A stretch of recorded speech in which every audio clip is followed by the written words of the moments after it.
Welcome to the Military OneSource podcast. Military OneSource is an official program of the Defense Department with tools, information, and resources to help families navigate all aspects of military life. For more information, visit militaryonesource.mil. Welcome to the podcast. I'm Bruce Moody, managing the care and services for a family member with special needs. Whether it's a spouse, a child, or a dependent adult, it's a lot easier with the right support. And the best place to start is to enroll them in the Exceptional Family Member Program. Now, that care and support that you get extends to your military career, and that's what we're going to talk about today with our guest. Colonel Erik Herrmann is the commanding officer at Marine Corps Air Station Miramar, which is just north of downtown San Diego. We'll get his leadership perspective on this program, which, and I'm going to lean in to say this, has changed dramatically over the last few years. So I encourage you to share this episode with somebody who you know who would benefit from it. We're on all the major podcast apps, including YouTube. Just go there, search for Military OneSource. Of course, we want you to subscribe to this podcast, and we want to hear from you. Use the link. It's in the program notes. Let us know what you think about today's conversation or if you have any questions. All right. Colonel Erik Herrmann, welcome to the podcast. Thank you, Bruce. I appreciate you having me here today. And we appreciate you being with us today. Let's just begin by hearing a little bit about you and your background. Sure thing. So I commissioned in the Marine Corps in 2000. I'll hit my 25-year anniversary next month. Came in unmarried, went to flight school. My military occupational specialty is as a naval flight officer, and I was assigned to the EA-6B Prowler. That airplane no longer exists, but I had about 19 years flying that airplane, which was a lot of fun. I got married about 7 years into my time in the Marine Corps, and then we brought a son, Andrew, into the world in 2009. The EFMP program is near and dear to my heart because Andrew was born with a rare genetic disorder. It took about 2 years to finally diagnose him with his condition. As a young officer looking at what would be, hopefully at that time, a promising career and vast opportunities, I definitely had concern about my family's well-being and places that the Marine Corps would potentially move me.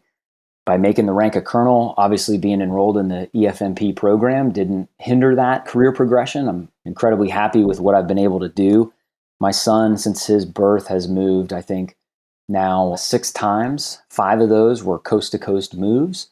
And each time we felt very supported by the Exceptional Family Member Program, both at Headquarters Marine Corps and at the various installations that we lived on, which included Annapolis, Maryland, Yuma, Arizona, Cherry Point, North Carolina, and Miramar, California. And so I ended up taking O5 command here in Miramar. And as a commander, I knew who my exceptional family members were because the office here on base does a monthly kind of update on people's paperwork and needs, and they work directly with the commander for that. And then coming back last summer to take command of the installation, now the local Exceptional Family Member Program falls under my purview. And again, trying to make sure that Marines, sailors, and other service members in the area are supported is of high interest to me. See, this is why we're having this conversation. This is wonderful. I really appreciate the perspective that you're bringing this conversation. So let's talk about the Exceptional Family Member Program, the EFMP, from your perspective over the years and as the commander. To just kind of begin, maybe why is EFMP so critical to military families? So the Marine Corps likes to say taking care of Marines. And I certainly believe that that is not just a bumper sticker answer of taking care of Marines. And the Exceptional Family Member Program is one facet of that. When you're a special needs parent, there is a lot of stress that falls on you just in your normal day-to-day life. Getting kids ready for school, getting them to doctor's appointments, getting them to, just normal routine that you go through is different than a family that does not have children with special needs. It may require more effort, more work, more support. Factor in moving every about 3 years as a service member. You're constantly resetting those doctors and those resources and support networks everywhere that you go. And so the importance of EFMP is having another resource outlet so that before you even move, they can connect you with some of the resources that exist in your new duty station. When we left Annapolis, Maryland, the folks in Yuma, Arizona had already reached out to me. They knew we were coming. They knew what my son's needs were. And while they didn't necessarily have all of the answers, they gave us a great jumping off point. Talk about EFMP as a mandatory program and really what we're trying to achieve by requiring enrollment. So it is Marine Corps Order 1754.4 Charlie. That's the EFMP governing document for the Marine Corps.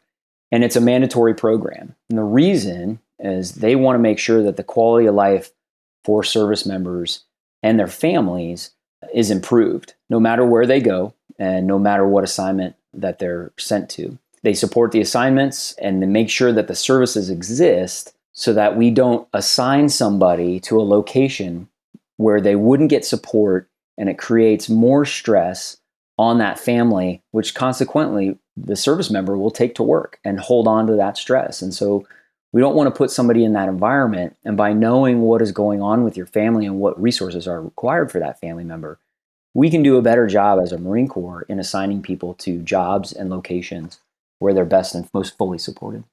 Well, obviously, a parent is going to want to do all that they can, but there's some things that they can't do. They can't affect the assignment process to the degree that they would like unless they're in the EFMP. And so let's take a little bit of time and talk about that connection between a service member, their career, and the EFMP. Absolutely. So my job prior to coming out here and being the installation commander was as the aviation kernel monitor in Quantico, Virginia. And EFMP, the headquarters Marine Corps EFMP is one floor above us. And so we had great liaison with the folks that worked in that part of the building. As far as the assignment goes, anytime that a service member sits down with their monitor and talks about the future, the monitor's intention is to put that service member into an assignment that will keep them on a career track for career progression. So promotion, command, or premier billets. And so that's kind of the monitor's position, is how do we continue to move this individual through their roadmap of career progression. The member that is, discussing with the monitor what they want to do, where they see themselves going, they may have a different view of what they want to do and where they want to go. The daylight that exists between what a service member wants to do and where the monitor wants to put them is really, really a small amount of daylight. A lot of times, at least from my experience, we were able to align the similar objectives and goals. Now, if that service member had an EFMP family member and the service member and I agreed, hey, I'm going to send you to this location. I see that you're enrolled in EFMP. As a monitor, I don't know the details unless that service member tells me what those details are. But then that order's assignment, after we've kind of agreed on something, I would send that over to the EFMP office. The EFMP office has, from the service member, a document that basically summarizes the educational needs and the medical needs of that family member in the program. Those talented individuals, many of them former nurses and caseworkers, they're looking at those cases and they're saying, okay, your monitor wants to send you to pick a duty location. And then I see that your family needs something very, very specific. Maybe it's a pediatric cardiologist. Maybe it's a pediatric neurosurgeon or some type of support system that may not exist in some of our duty locations that are kind of remote. Think Guam, think Hawaii, think Barstow or Albany, Georgia. Those resources may not exist. And so EFMP will look at that medical summary and say, okay, I see that your family member receives this service at this frequency, weekly, monthly, semi-annually, etc. And so as the caseworker is looking at it, they don't want to assign somebody to a location where you have to drive 150 miles weekly for a treatment. So they'll kick it back to the monitor and say, hey, for EFMP reasons, we don't recommend this assignment. Here's why. And then that monitor would have another conversation with the service member. And at all times, the service member who's being talked about can reach out to the EFMP offices and have a more pointed conversation. In my own experience, I was curious going into the Lieutenant Colonel Command Board where I could be assigned. And there were some assignments in Hawaii. And so I reached out to the Headquarters Marine Corps office and said, hey, are there any prohibitions of my family moving if we get accepted for command in Hawaii? Would I not be able to go? And they did a review. And a week or so later, they said, hey, based off of these needs and these requirements for Andrew, we would not recommend that assignment. I said, okay, that's great. So that informed me to not put those commands on my survey because I didn't want to get selected for something that I couldn't do. This is such valuable information. And I would say that when I was referencing earlier, the changes that have happened to the Exceptional Family Member Program, one of them is a standardization policy. So a lot of what we're discussing here today exists across the services, from service to service. So this is a very, very useful conversation. I appreciate your perspective on this. And getting back to the assignment coordination process, if there's a non-recommendation for an assignment, what are the next steps?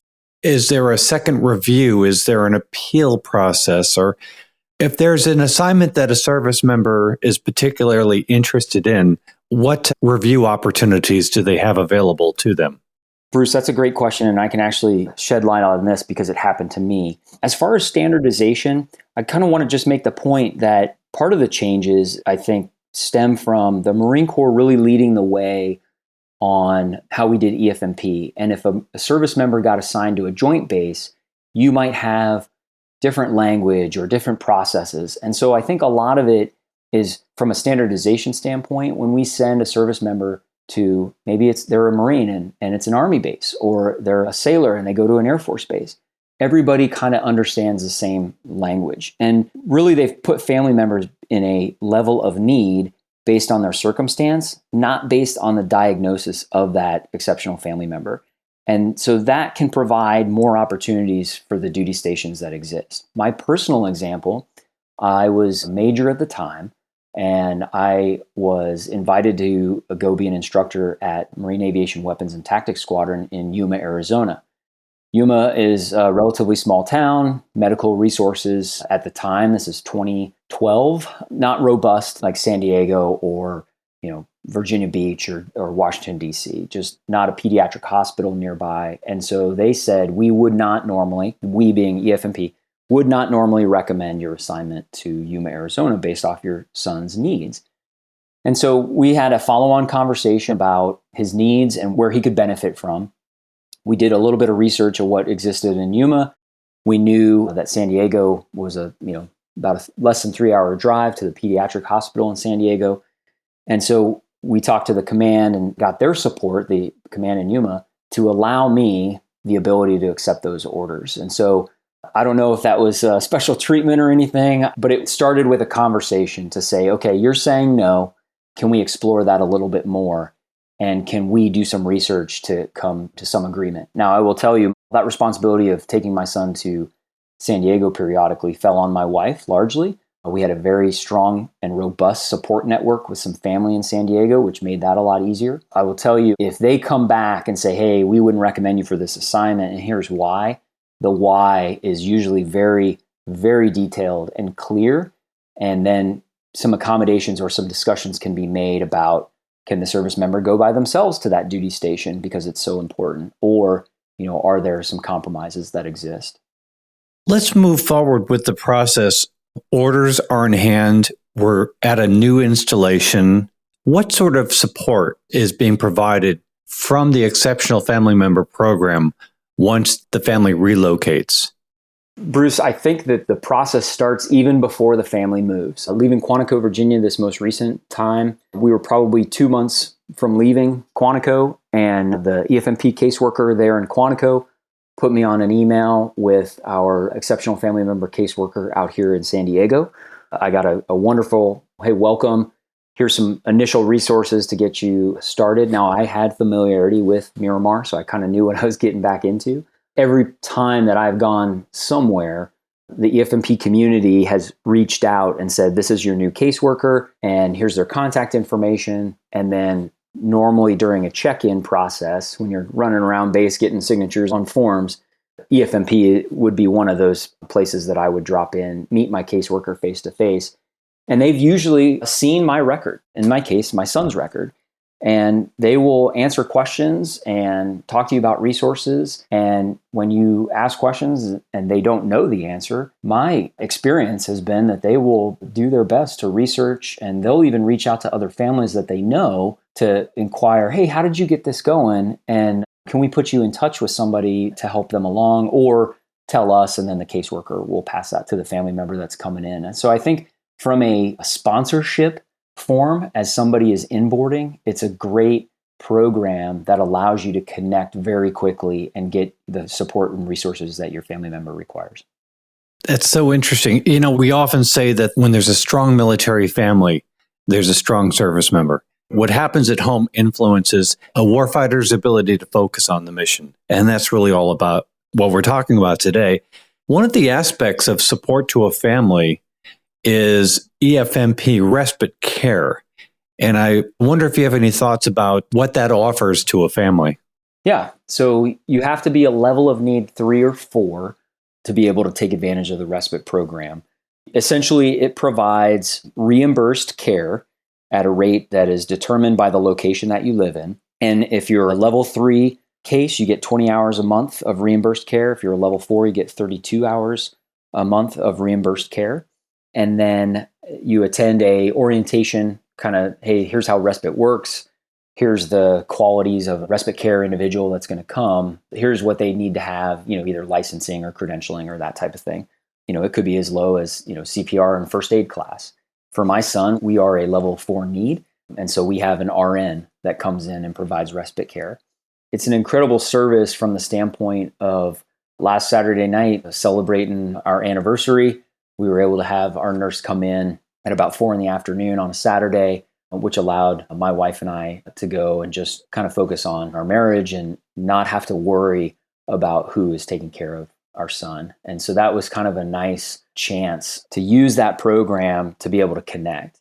But it could be used for, say, you want to go Christmas shopping and the service member's at work and the spouse is taking care of the kid and just needs, 3 hours of peace and quiet to go and do something for themselves. That's another option. The point is to prevent caregiver burnout. Caregiving takes a toll on the caregiver because it's a lot of added stress on their plate. And so you strongly believe that you need those outlets to be able to regroup so that you can provide better care to that exceptional family member. And so I think it's a great program. I think years past, they supported with respite, level 1s and level 2s. It's a funding issue that I think really benefits the service member. Because as you stated, if a service member has the stress of things at home with their exceptional family, they're going to take that to work. It's going to bleed into their work life at some point. And so, the more opportunities that we can avoid, burnout or taking that burden to work and not being able to focus on what the Marine Corps is asking you to focus on, those are great. And so I think being able to fund the respite care program appropriately is huge. I think in certain areas, it's tough to find caregivers. It just depends on the region that you're in. For us in Yuma, it was very hard to find nurses that could support this. So it does take some effort on the family member to find the right person. But usually, and I know our EFMP office here is collecting names and information so that they can pass that along to EFM family members that are looking for that respite care. Colonel, we really appreciate the information you're providing today and your personal perspective on this. What would be your message to leadership across the services about supporting EFMP families and encouraging open conversation around enrollment? So I firmly believe that EFMP contributes to mission readiness by allowing service members to focus on their job because they know that the EFMP offices have done the pre-screening to make sure that the location that that person goes to is well supported. The caseworkers and keeping in contact with the caseworkers on a regular basis is paramount, and that takes both parties, both the caseworker and the exceptional family member, a service member of that exceptional family member. Updating the paperwork is also critical because if things change in a family member's life, either medically or educational support related, and the caseworker doesn't know, they can't help you. And if the monitors don't know, or the headquarters Marine Corps folks don't know, then you run the risk of potentially a mismatch on a future assignment. My last question to you is more directed to our service members who maybe are finding out, discovering that they have some special needs in their family. What would be their first steps in seeking out what the military can do for them? And along those lines, what is the importance of a service member really keeping their chain of command current with their life? So on the Marine Corps side, we do regular force preservation councils. These are, as a commander, I'll sit in with my XO, my sergeant major. I may have a chaplain in there, potentially my flight doctor in there, as well as I've had behavioral health folks sit in that council meeting. And a staff NCO or an OIC, officer in charge, will come in and brief their people that have some life events going on. It could be a new marriage. It could be a new baby. It could be somebody got in trouble and how they're recovering from that.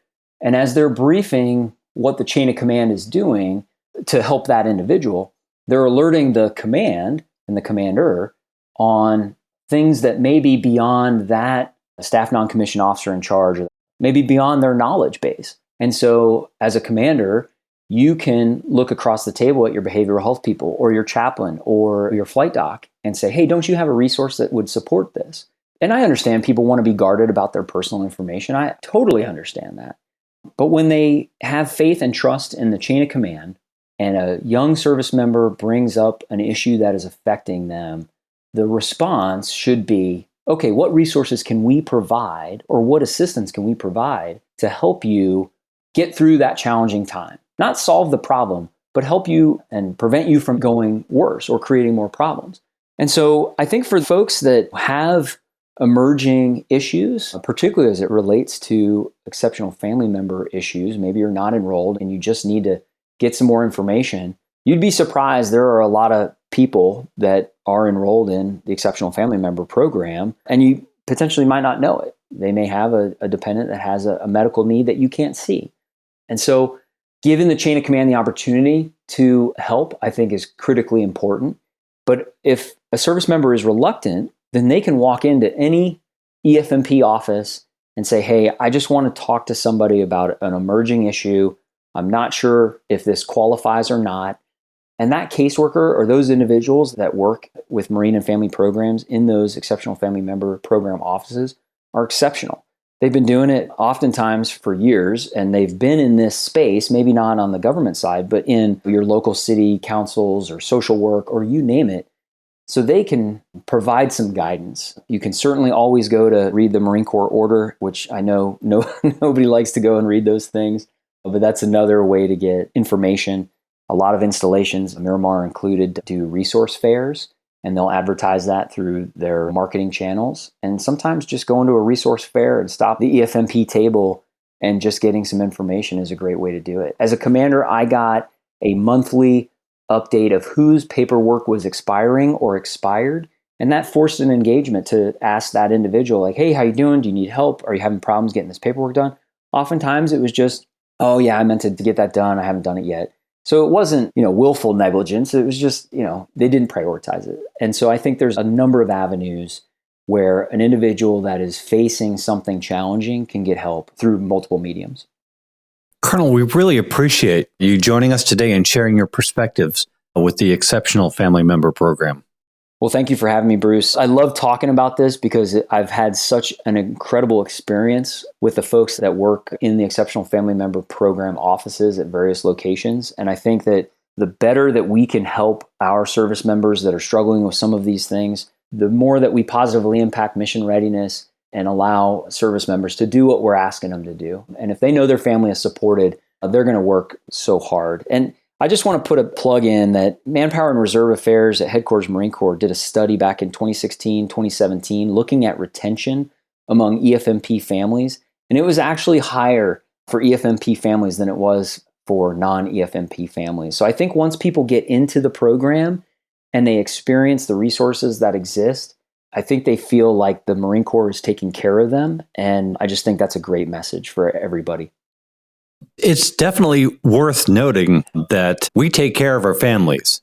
you go out in town and try to find a company that will do this. And well, good luck to that. We really do take care of our families and our service members. Colonel, thank you for joining us today. Thank you, Bruce. It was great to be a part of this. Thank you so much. And thank you very much. Colonel Erik Herrmann is commanding officer at Marine Corps Air Station Miramar, just outside downtown San Diego. And want to remind you all that Military OneSource is an official resource of the Defense Department. We always like to hear from you. There's a link in the program notes. Send us a question, a comment about what you heard today, maybe an idea for a future episode. And be sure to subscribe to this podcast wherever you listen to your podcast, which includes YouTube, because we cover a wide range of topics to help military families navigate military life. I'm Bruce Moody. Thank you for listening. Take care. Bye-bye.